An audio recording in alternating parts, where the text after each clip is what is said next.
Assalamualaikum warahmatullahi wabarakatuh. Sahabat semua, jumpa lagi di channel Sahabat Kota Hijau.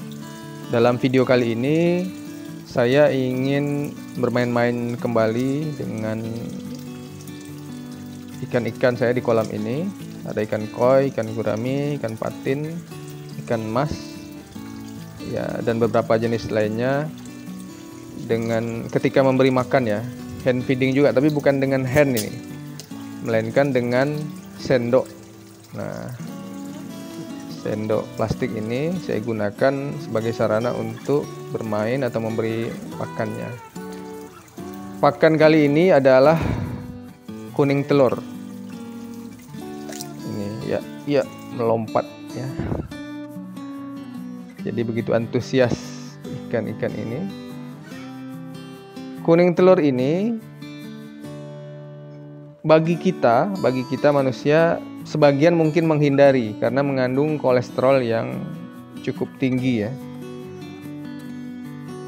Besar sekali kolesterol yang ada di kuning telur ini.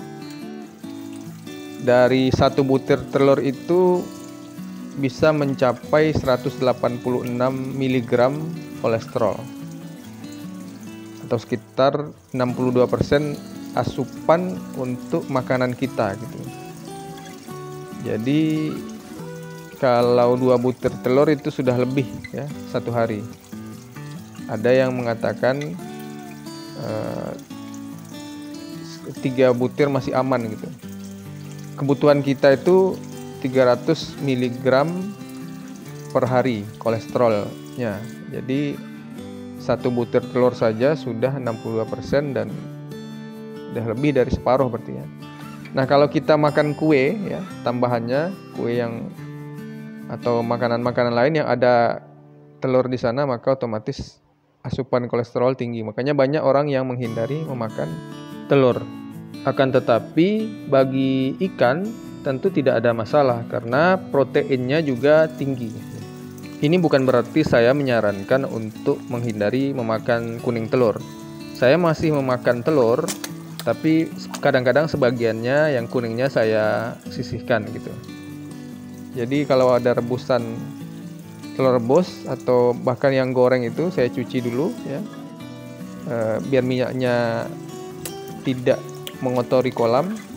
Cuci dulu sebagiannya, saya makan sedikit, sebagiannya untuk ikan ini disisihkan dulu ya. Mungkin kalau kita makan dalam 1 pekan gitu, ada telur tiap hari, disisihkan sebagian besarnya yang dimakan putih telurnya saja, dimasukkan ke kulkas gitu. Jadi setelah 6 hari kan lumayan banyak, bisa memberi pakan ikan yang seperti ini. Jadi ini juga pakan alternatif untuk ikan-ikan kita. Sahabat semua, kuning telur ini kadang-kadang juga dijadikan sarana untuk membesarkan ikan koi. Jadi karena proteinnya tinggi, maka digunakan oleh sebagian breeder untuk koi ya. Koi biar cepat besar. Ya, itu tadi koinya. Ya, ini kembali gurami. Dibanding ikan budidaya, kalau saya lihat memang koi ini agak lambat besarnya. Dibanding gurami atau nila misalnya, ikan koi ini lambat sekali perkembangannya.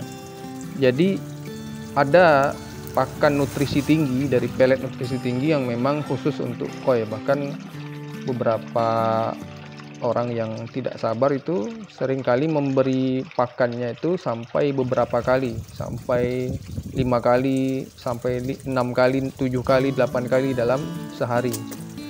Nah, itu boleh saja kalau dijedakan dan sedikit demi sedikit gitu.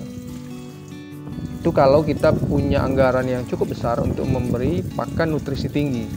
Tetapi kalau tidak, kuning telur ini menjadi alternatifnya, dan itu berlaku pada ikan koi. Nah, bagaimana ikan lainnya? Tentu lebih bagus gitu.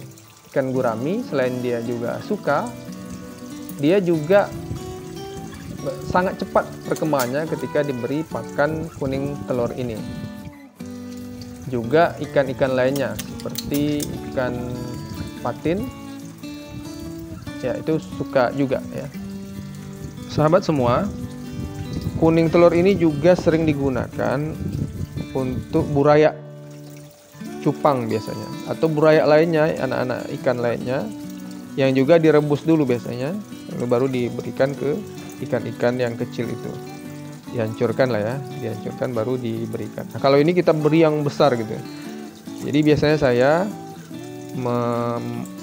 kalau ada 1 butir itu saya bagi 4 atau bagi 2 atau dibagi 3, 1 butir kuningnya itu ya, lalu mereka makan. Ya seperti ini ya. Ikan patin putih saya berikan ke mereka, dan asik juga melihat mereka itu. Kalau pakai tangan sebenarnya bisa, tapi kita coba sekarang dengan sendok.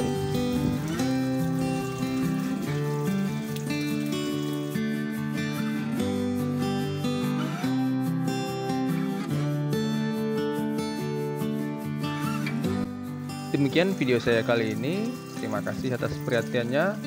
Silakan like, share, dan subscribe. Assalamualaikum warahmatullahi wabarakatuh.